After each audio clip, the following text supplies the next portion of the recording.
साधना की तबीयत बहुत खराब थी। वो सरकारी अस्पताल की लाइन में लगी हुई अपनी बारी का इंतजार कर रही थी। जब वो खड़े खड़े थक गई तो सामने वाले आदमी से बोलकर वो जमीन पर बैठ गई। बुढ़ापे में अकेले इधर उधर धक्के खाती रहती हूँ। दोनों बेटियों को क्या कभी मेरी याद नहीं आती कि माँ कैसी है, क्या कर रही है। अपनी बेटियों के बारे में सोचते ही उसकी आंखों में आंसू आ गए। उसने लंबी लाइन को देखा और फिर वो अपनी जिंदगी के पिछले सालों में लौट गई, जब उसकी बड़ी बेटी मेघा का 12वीं का रिजल्ट आया था। माँ देखो, मैं पास हो गई हूँ। बस 3 साल पढ़ाई और फिर मैं एक अच्छी जगह पर नौकरी तलाश कर लूंगी और फिर तुझे परेशान होने की जरूरत नहीं है और छोटी की पढ़ाई का भी मैं खुद देख लूंगी। ये सुनकर मेघा की छोटी बहन मधु भी खुश होकर अपनी बहन से बोलती है, बस दीदी, अगले साल मेरे भी तो 10th के बोर्ड हैं। फिर मेरी भी पढ़ाई धीरे धीरे पूरी हो जाएगी और फिर हम अपनी माँ को बहुत खुश रखेंगे। दोनों बहनें अच्छी अच्छी जगह पर नौकरी करेंगी और सारा पैसा लाकर माँ के हाथ में रखेंगी। तुम दोनों फिर शुरू हो गई। अपनी पढ़ाई पर ध्यान दो, बस पढ़ाई करो और अपना अच्छा भविष्य बुनो। समय थोड़ा और आगे निकल गया और मेघा ने अपनी ग्रेजुएशन पूरी कर ली। वो अपनी ग्रेजुएशन के आखिरी साल में थी जब आकाश अपने माता पिता के साथ साधना के घर आया था। बहन जी, आजकल तो बच्चे अपनी मर्जी से शादी ब्याह करते हैं। मैंने सोचा बेटे ने पसंद कर ही लिया है तो क्यों ना उसकी शादी कर दूं। मेरे बेटे को कनाडा में अच्छी जॉब मिल रही है, सोच रहा हूं इसकी शादी करके ही इसे वहां भेजूं। वो तो आपकी बात बिल्कुल ठीक है भाई साहब, लेकिन मैं इतनी अमीर नहीं हूं कि मेघा के लिए इतना कुछ कर सकूं। अरे आप उसकी चिंता बिल्कुल भी मत कीजिए। हम लोग शादी बिल्कुल सिंपल तरीके से करेंगे और मेघा के जितने भी कागज तैयार होने हैं वो आकाश अपने आप देख लेगा। उन लोगों के चले जाने के बाद साधना मेघा से कहती है, इतना कुछ हो रहा था और तुमने मुझे बताया भी नहीं। तुम तो पढ़ाई करने के बाद नौकरी करने वाली थी। हाँ माँ, इरादा तो मेरा ऐसा ही था, लेकिन फिर आकाश से मेरी बातचीत होने लगी और फिर आकाश को कनाडा से बुलावा आ गया। सब कुछ इतना जल्दी में हो गया, मैं कुछ सोच ही नहीं पाई। फिर तो दीदी आप कनाडा जाकर हम लोगों को भूल जाओगी। आप तो वहां जाकर अमीर हो जाओगी। हाँ, आकाश ने मेरे लिए भी बात की है। शायद मैं भी वहां जाकर नौकरी करने लगूं। तुम फिक्र मत करो माँ, मैं तुम्हें भी पैसे भेजा करूंगी। देख, मुझे शादी तो तुम दोनों की करनी ही है। अगर तू आकाश के साथ खुश है तो फिर मैं तेरी शादी आकाश से ही कर दूंगी। और रही बात वहां पर नौकरी करके पैसा भेजने की, तो बेटा शादी के बाद जो ससुराल वाले कहते हैं वही करना चाहिए। साधना अपनी बेटी की खुशी में खुश हो जाती है, लेकिन मन ही मन उसे बहुत दुख था, क्योंकि उसका सपना था कि मेघा जब कमाने लगे तो वो उसका हाथ बटाएगी। फिर बिल्कुल साधारण तरीके से आकाश और मेघा की शादी हो जाती है और वो लोग कनाडा चले जाते हैं। मधु भी ग्रेजुएशन कर रही थी। साधना अभी भी सिलाई कढ़ाई का ही काम कर रही थी। इसी तरह समय थोड़ा और आगे निकल जाता है। मेघा को कनाडा गए 1 साल हो जाता है। वो पलटकर अपनी माँ और बहन की खबर ही नहीं लेती। इस बात का साधना को बड़ा दुख था। मधु, 1 साल हो गया है मेघा को कनाडा गए हुए। उसने तो पलटकर ना अपनी खबर दी, ना हमारी खबर ली। वो सही तो होगी ना? तू एक काम कर, कल उसके ससुराल जा और वहां से उसकी खैर खबर ले। और मैं तो कहती हूँ पैसे जोड़कर एक छोटा सा मोबाइल भी ले ले। अगर मेघा का नंबर मिलता हो तो हम भी फोन पर बात कर लिया करेंगे। ठीक है माँ, मैं कल ही वहां जाती हूँ। तू फिक्र मत कर, बस 2 साल की बात है। उसके बाद मैं भी कमाने लगूंगी और तुझे फिर चिंता करने की जरूरत नहीं है। अगले दिन मधु आकाश के घर जाती है। हमें नहीं पता आकाश और मेघा के बारे में। मुझे तो लगता है तुम्हारी बहन ने जादू टोना कर मेरे बेटे को अपने कब्जे में कर लिया है। न फोन करता है, न फोन का जवाब देता है। वो तो जैसे अपने माँ बाप को भूल ही गया है। आप मुझे जीजा जी का फोन नंबर दे दो, हम फोन करके देख लेंगे। माँ को दीदी की बहुत चिंता हो रही है। वो तो माँ है, उसे तो चिंता होगी ही। मैं समझ सकती हूँ, लेकिन तेरी बहन तो किसी की चिंता नहीं करती। उसने तो मेरे बेटे को भी हमारी चिंता नहीं करने दी। मधु कुछ नहीं कहती, बस फोन नंबर लेकर चली आती है और सारी बात अपनी माँ को बता देती है। मुझे मेघा से ऐसी उम्मीद बिल्कुल भी नहीं थी। उसके तो सपने ही कुछ और थे। वो तो हम लोगों का साथ देने वाली थी। ऐसा ही होता है माँ, वो अमीर हो गई है, अब वो हम लोगों को कहाँ पूछेंगे। हमसे बात करते हुए तो उसे शर्म आएगी ना। मेघा ने तो मेरे सारे सपने तोड़ दिए। मैं तो सोचती थी कि मेरी बेटियां नहीं बेटे हैं दोनों। मधु अपनी माँ को गले लगा लेती है और कहती है कि मैं सब कुछ ठीक कर दूंगी। देखते ही देखते मधु का ग्रेजुएशन पूरा हो जाता है और उसे एक अच्छी कंपनी में जॉब मिल जाती है। माँ, अब बस तुम खुश रहो, देखो मेरी नौकरी लग गई है और अब ये कपड़े सिलने का काम भी बंद करो। तुम्हारी आंखें वैसे ही बहुत कमजोर हो गई हैं। मेरी बच्ची, मैं बहुत खुश हूं कि तेरी नौकरी लग गई है। सुन मधु, तेरे पास तो फोन नंबर है ना, एक बार आकाश को फोन मिलाकर देख ले। मेरा दिल बड़ा परेशान रहता है मेघा की तरफ से। माँ, 4 साल होने को आए हैं, क्या मेघा को तेरी याद नहीं आती? वो खुद से भी तो यहाँ चिट्ठी भेज सकती थी, और तू कहती है मैं हर बार फोन करती हूँ लेकिन कोई फोन उठाता ही नहीं है। पता नहीं मेरी बच्ची किस हाल में होगी। ठीक होगी माँ, बिल्कुल भी परेशान मत हो। मधु एक अच्छी कंपनी में जॉब करने लगी थी। वहां काम करते करते धीरे धीरे मधु को भी अपनी नौकरी का घमंड होने लगा था। उसी कंपनी में सचिन नाम का लड़का भी काम करता था। धीरे धीरे मधु की उससे दोस्ती होती है और फिर एक दिन वो दोनों भी शादी करने की सोच लेते हैं। मधु अपनी माँ साधना से सचिन के बारे में बात करती है। मधु बेटा, तू भी अपनी पसंद से शादी कर रही है।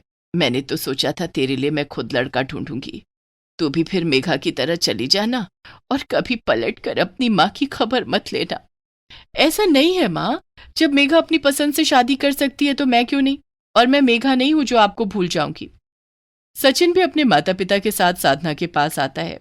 इस तरह मधु की शादी भी सचिन के साथ हो जाती है और वो अपने ससुराल चली जाती है। मधु प्लीज मेरी बात का बुरा मत मानना।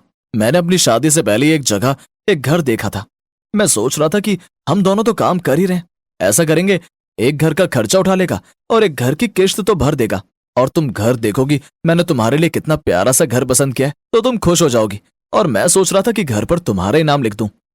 सचिन इतने प्यार से मधु को सब बोल रहा था कि मधु भी खुश हो गई कि उसके नाम से एक घर होगा। तभी उसे साधना का ख्याल आता है। सचिन, मैंने तो तुम्हें शादी से पहले कह ही दिया था कि मेरी माँ के पास कोई नहीं है और मुझे उनका भी ध्यान रखना है। तो मैंने कब कहा कि तुम माँ का ध्यान मत रखो? हम ऐसा करेंगे कि महीने की पहली तारीख को उनके लिए राशन पानी घर पर रख देंगे। वो तो अकेली रहती है, उनका खर्चा क्या ही होगा। हाँ, ये भी ठीक है। चलो तो ठीक है, मैं माँ से बात कर लूंगी, पर पहले तुम मुझे घर दिखा कर लाओ। सचिन मधु को घर दिखाने के लिए लेकर जाता है और मधु को घर पसंद आ जाता है और वो लोग सोच लेते हैं कि वो दोनों मिलकर अपनी गृहस्थी को चला लेंगे। कुछ महीनों तक तो सचिन साधना के घर जाता और उसे राशन पानी दे देता, लेकिन धीरे धीरे उसने साधना के पास जाना छोड़ दिया। साधना ने वापस से मोहल्ले के लोगों के यहाँ से कपड़े उठाकर सिलने का काम शुरू कर दिया और इस बात को भी काफी समय हो गया था। साधना ये सब सोच ही रही थी कि तभी लाइन में लगे हुए उस आदमी ने साधना को आवाज दी। आपका बहुत बहुत धन्यवाद। मैं तो भूल ही गई थी कि अस्पताल में बैठी हुई हूँ। वो अपनी दवाइयां लेकर घर की तरफ चल देती है। कैसी किस्मत पाई है मैंने, दो अमीर बेटियों की माँ हूँ, लेकिन उन दोनों को तो अपनी माँ की कभी याद ही नहीं आती। और एक मैं हूं कि उन लोगों को एक पल के लिए भी भूल नहीं पाती। मुझे उन दोनों से ऐसी उम्मीद बिल्कुल भी नहीं थी। साधना थकी हारी अपने घर का दरवाजा खोलती है और सीधा जाकर चारपाई पर लेट जाती है कि तभी दरवाजे पर दस्तक होती है। खुले दरवाजे से मेघा अंदर आती है और आकर अपनी माँ के गले लग जाती है। मेघा, तू इतने सालों बाद, तू ठीक है ना बेटी? मैं तेरी फिक्र में आधी हो गई हूँ। कितने फोन किए तुझे, तूने कभी हमसे बात करने की कोशिश ही नहीं की। माँ, मेरे पास अपना कोई फोन था ही नहीं। फोन तो आकाश के पास था और वहां जाकर उसने अपना अलग ही रंग दिखाया। उसने सब कुछ झूठ बोला था। उसने मुझसे शादी बस इसलिए की थी कि मैं भी उसके साथ जाकर वहां पर नौकरी करूंगी और उसके सर पर जो कर्जा था उसे उतारने में मदद करूंगी। उसकी असलियत मैं आपको बता ना दूं, इसलिए उसने मुझसे कभी बात नहीं करने दी और ना खुद कभी आपका फोन उठाया। फिर किसी तरह मेरे साथ काम करने वाली एक लड़की ने मेरी मदद की और मैं यहाँ भारत चली आई। और अब मैं तुझे छोड़कर कभी नहीं जाऊंगी माँ। और ये मधु कहाँ है? मधु ने भी अपनी दुनिया बसा ली है बेटा। शुरू में तो उसने मेरा थोड़ा बहुत ध्यान रखा, लेकिन अब वो ना तो यहाँ आती है और ना ही मेरा फोन उठाती है, और कभी उठा लेती है तो कहती है कि समय नहीं है। मुझे माफ कर माँ, मैं वहां बुरी तरह फंस गई थी, इसलिए तेरा हाल चाल नहीं ले पाई। अब मैं यहीं पर ही नौकरी करूंगी और हमेशा तेरे साथ रहूंगी। साधना से मधु का एड्रेस लेकर मेघा उसके घर जाती है। मधु मेघा को देखकर हैरान हो जाती है। तब मेघा अपनी आप बीती उसे सुनाती है। मैं तो इस देश से बहुत दूर थी, लेकिन तूने तूने क्यों नहीं माँ का ख्याल रखा? मुझे माफ कर दो दीदी, मुझे लगा कि तुम भी तो अमीर होकर हम दोनों को भूल गई हो, तब भी हमारा गुजारा हो रहा है। मैंने सोचा माँ भी अपना गुजारा किसी न किसी तरह कर ही लेगी। हम दोनों बहनों से गलती हुई है मधु। हमारी माँ ने हमें कितने दुख और तकलीफों से पाला है, इससे हम दोनों अनजान नहीं है। अब हमारा फर्ज है कि हम अपनी माँ को वो सारी खुशियां दें जो हम उनसे कहती थी। हाँ मधु, मेघा ठीक कह रही है। मैंने तो इस एंगल से सोचा ही नहीं। अगर मेरे माँ बाप के साथ भी ऐसा होता तो नहीं नहीं, हम अपने किए की माफी मांग लेंगे। सचिन, मेघ और मधु तीनों वापस आते हैं और साधना से माफी मांगते हैं। साधना सबको माफ कर अपने गले लगा लेती है और उसके बाद दोनों अमीर बेटियां अपनी माँ का बहुत ध्यान रखती हैं। शहर के बाहर एक बड़े मंदिर में हरि प्रसाद प्रसाद बेचा करता था। हरि प्रसाद एक बड़ा ही लालची इंसान था। उसके परिवार में उसकी पत्नी और 2 बच्चे थे। उसकी पत्नी लक्ष्मी भगवान को मानने वाली औरत थी। वो जानती थी कि उसका पति हरिप्रसाद बहुत ही लालची इंसान है, इसलिए वो हमेशा ही भगवान से अपने परिवार की भलाई के लिए प्रार्थना करती रहती थी। एक दिन हरिप्रसाद घर में डालडा घी में प्रसाद को बना रहा था। लगता है आपको भगवान से बिल्कुल भी डर नहीं लगता। देसी घी का प्रसाद बोलकर बेचते हो और बनाते हो वनस्पति घी में। लोगों को कोई फर्क नहीं पड़ता कि वो देसी घी का है या वनस्पति घी का। जिस भाव के साथ वो लोग मंदिर जाते हैं उसी भाव के साथ मैं प्रसाद बेच देता हूँ। ये कोई ये तो कोई तर्क वाली बात ना हुई। पाप तो पाप ही है, छोटा करो या बड़ा करो। मैं तो बस भगवान से दिन रात यही प्रार्थना करती हूँ कि आपकी इन काली करतूतों का मेरे परिवार पर कोई असर ना पड़े। ये सुनकर हरिप्रसाद को बड़ा गुस्सा आता है और वो लक्ष्मी को बोलता है। क्या काली करतूतें? इन्हीं काली करतूतों की वजह से तुम इतने ठाठ से रहती हो। तुम्हारे बच्चे इतने महंगे स्कूल में पढ़ते हैं। किसी दिन घर से बाहर कमाने के लिए निकलोगी तो पता चलेगा कि कितनी मेहनत करनी पड़ती है। शांत हो जाओ, मेरे कहने का मतलब ये नहीं था। मैं सिर्फ ये कह रही थी कि भगवान के प्रसाद में मिलावट मत करो, इसका फल हमें भुगतना पड़ेगा। सुबह सुबह ही दोनों पति पत्नी में बड़ी तेज तकरार हो जाती है। हरिप्रसाद प्रसाद का थैला उठाकर अपनी दुकान पर चला जाता है। मालिक, आज बड़ी देर कर दी। 2 ग्राहक हमारे ऐसे ही चले गए। अब सुबह सुबह तू मत शुरू हो जाना। वैसे ही मेरा मूड बहुत खराब है। ये ले प्रसाद और इसको जल्दी से थाली में लगा दे। नौकर जल्दी जल्दी सारे प्रसाद थाली में लगा देता है। तभी एक औरत वहां आकर बोलती है, भैया जरा 21 रुपए का प्रसाद तो देना, शुद्ध घी का होना चाहिए। हाँ हाँ, क्यों नहीं। छोटू, जरा 21 रुपए का प्रसाद तो देना।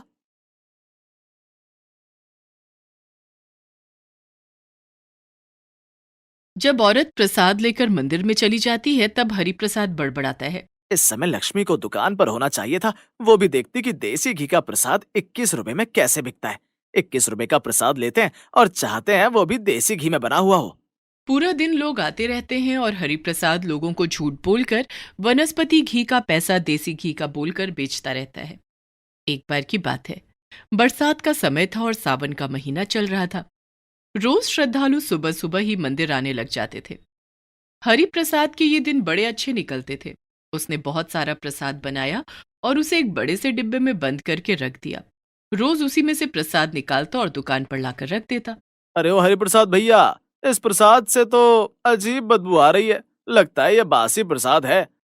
राम हमें झूठ ना बुलाए। रोज प्रसाद बनाता हूँ, तब मंदिर लेकर आता हूँ। मंदिर में बैठा हूँ, झूठ थोड़ा ही बोलूंगा। ये बात भी सही है। मंदिर में बैठा हुआ इंसान झूठ थोड़ा ही बोलेगा। चलो कोई बात नहीं, दे दो तुम मुझे 51 रुपए का प्रसाद दे दो। उस आदमी के चले जाने के बाद हरिप्रसाद प्रसाद को लेकर सूंघता है तो उसे भी उसमें से बासीपन की बू आती है। वो तुरंत अपने घर पर फोन मिला देता है। अरे वो लक्ष्मी, एक काम करो। धूप निकली हुई है, तुम सारा प्रसाद ऊपर छत पर फैला दो। 4 दिन का प्रसाद और बचा हुआ है। मेरी बात मानो, इस प्रसाद को मत बेचो। ये बरसात की वजह से काफी बासी और बदबूदार हो गया है। कहीं किसी को कोई बीमारी हो गई तो लेने के देने पड़ जाएंगे। जब तक मैं तुझसे राय ना मांगू मुझे मत दिया कर। जितना कहा है उतना सुन। जाकर छत पर सारा प्रसाद फैला दे। हरिप्रसाद गुस्से में फोन रख देता है और लक्ष्मी जाकर सारे प्रसाद को छत पर फैला देती है और मन ही मन भगवान से प्रार्थना करती है। हे भगवान, मैं हाथ जोड़कर विनती करती हूँ, इनको जल्द से जल्द अकल दो। इस तरह लोगों की सेहत के साथ खेलने से चाहे तो प्रसाद बेचना ही बंद करवा दो। हे भगवान, तू तो सब पर नजर रखता है, मेरे परिवार की रक्षा करना। वहां हरिप्रसाद प्रसाद बेचने में लगा हुआ था। आज ज्यादातर लोगों ने यही बोला कि आपके प्रसाद में से बासीपन की बू आ रही है। रात हो गई थी। सभी लोग मंदिर से जा चुके थे। हरिप्रसाद ने जल्दी जल्दी अपनी दुकान का सामान अंदर किया और दुकान बढ़ाकर वो जाने लगा। तभी एक आदमी वहां आता है। हरिप्रसाद, हाँ जी बोलो। दुकान तो बढ़ा दी है, मंदिर बंद हो चुका भाई साहब। अब घर जाओ, यहाँ सुबह दर्शन के लिए आना। मैं तो यहीं रहता हूँ, मैं कहीं नहीं जाता। मैं तो रोज तुम्हें देखता हूँ, पर तुम्हारी नजर कभी मेरे ऊपर पड़ी ही नहीं। सोचा आज तुमसे आमने सामने बात हो जाए। यहीं रहते हो, रोज देखते हो? भैया मैंने तो तुम्हें कभी नहीं देखा। बताओ क्या बात करनी है तुम्हें आमने सामने? जब हम एक दूसरे को जानते ही नहीं है तो हम बातें भी क्या करेंगे? ये लो भैया, तुमने भी बड़ी बात कह दी। रोज यहाँ पर हजारों श्रद्धालु आते हैं, रोज तुम्हारी दुकान से प्रसाद लेते हैं, और मैं रोज तुम्हारी दुकान का प्रसाद खाता हूँ। खाने के बाद मैं हमेशा ये सोचता हूँ कि भगवान ने तुम्हें सब कुछ दिया है, तुम अपने परिवार के साथ खुशी खुशी रहते हो। तुम्हारे परिवार में किसी भी प्रकार की कोई दिक्कत नहीं है। क्या बात है भैया, कोई जासूस वासूस तो नहीं हो तुम? तुम तो मेरे घर की सारी ज्योग्राफी हिस्ट्री जानते हो। कह सकते हो। तुम्हारी पत्नी भगवान को बहुत मानती है। थोड़ा बहुत अगर तुम भी मान लेते तो तुम्हारी नैया बहुत अच्छी चल जाती। देखो भैया, मेरी जिंदगी है, मैंने जैसे चलानी है चला लूंगा। तुम कौन होते हो? जान ना पहचान, तू मेरा मेहमान। बारिश आने वाली है, जाओ भैया, जाओ अपना काम करो। अपना ही तो काम करता हूँ। थक गया हूँ मैं तुम्हारी दुकान का प्रसाद खा खा कर। इतनी मिलावट, मेरा तो पेट ही खराब हो गया है। आज तो हद ही हो गई, इतना बासी प्रसाद। तनिक मेरे ऊपर रहम करो। देखो भैया हरि प्रसाद, वो सब तो मैं तुम्हें बस इसलिए माफ कर दूंगा क्योंकि लक्ष्मी भगवान को बहुत मानती है, उसका दिल बहुत साफ है। तुम तो पक्का जासूस हो, मुझे जेल वेल में डालने का इरादा है? नहीं नहीं, मेरा ऐसा कोई इरादा नहीं है। मैं तो स्वयं सबके दिलों में कैद हूँ। तभी वहां पर एक बड़ी दिव्य रोशनी होती है और भगवान भोलेनाथ प्रकट होते हैं। ये देखकर हरिप्रसाद गदगद हो जाता है। उसकी आंखों से आंसू नहीं रुक रहे थे। उसे अपनी आंखों पर यकीन भी नहीं हो रहा था। वो कई बारी अपनी आंखें मल चुका था। देख लो हरि प्रसाद, तुम्हारे लालच की वजह से मेरा पेट खराब हो गया। तुमने मिलावटी प्रसाद बनाया, लोगों को झूठ बोलकर प्रसाद बेच भी दिया, और अब तो हद ही कर दी, बासी प्रसाद खिला दिया। साक्षात भगवान को अपने सामने पाकर हरिप्रसाद उनके कदमों में पड़ जाता है। भगवान, आपने मुझे स्वयं दर्शन देकर मेरी गलतियों को बताया है। हे प्रभु, मुझे माफ करना। मैं लालची इंसान समझ नहीं पाया कि प्रसाद तो मैं तुम्हारे लिए बनाता हूँ। मुझसे कितना घोर अपराध हो गया। हे भगवान, मुझे क्षमा करो प्रभु। बस बस हरि प्रसाद, अब खड़े हो जाओ और देखो, अब कभी मेरे को बासी प्रसाद मत देना। कदापि नहीं प्रभु, कदापि नहीं। मुझे क्षमा कर दो भगवान। हरिप्रसाद को आशीर्वाद देकर भगवान भोलेनाथ वहां से अंतर्ध्यान हो जाते हैं। हरिप्रसाद घर आता है तो अरे ओ लक्ष्मी, तुम धन्य हो लक्ष्मी। तुम्हारी प्रभु भक्ति देखकर आज भोलेनाथ ने मुझे दर्शन दिया। मैं अज्ञानी समझ ही नहीं पाया कि इतना मिलावटी प्रसाद मैं अपने प्रभु को ही चढ़ा रहा हूँ। वैसे आज वो मुझसे मिलने के लिए आए और शिकायत करी कि उनका पेट मेरे प्रसाद से खराब हो रहा है। भगवान आपसे मिलने के लिए आए थे और उन्होंने कहा, आप सही तो है ना? आज ही तो आंख खुली है मेरी। कहाँ है वो प्रसाद? ला मुझे दे, मैं उसे आंगन में गाड़ देता हूँ। आज से इस घर में केवल शुद्ध देसी घी में ही प्रसाद बनेगा, रोज ताजा प्रसाद बनेगा। ऐसा कहकर हरिप्रसाद उस सारे प्रसाद को उठाकर जमीन में गाड़ देता है और अगले दिन सुबह उठकर वो ताजा देसी घी में प्रसाद बनाता है और मंदिर लेकर जाता है। पहला प्रसाद वो भगवान भोलेनाथ को चढ़ाता है। भगवान, अब तो आप खुश हैं ना? वो भगवान की तरफ देखता है तो मूर्ति मंद मंद मुस्कुराती हुई दिखाई देती है। लक्ष्मी भी भगवान को धन्यवाद देती है कि जो कुछ भी हुआ है, बस उनकी आंखें खुल गई।